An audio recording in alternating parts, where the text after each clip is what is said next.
Quiero hablarles hoy día sobre el bruxismo.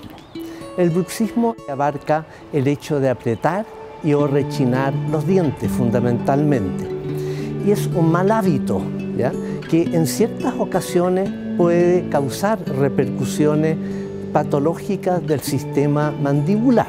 Cuando causa estos dolores articulares o musculares en la mandíbula y a veces ocasiona cefalea, hay que buscar tratamiento. Decirles que aquí en la clínica de la Universidad de los Andes conformamos un equipo de odontólogos y dentro de este equipo de odontólogos están los especialistas en trastornos temporomandibulares.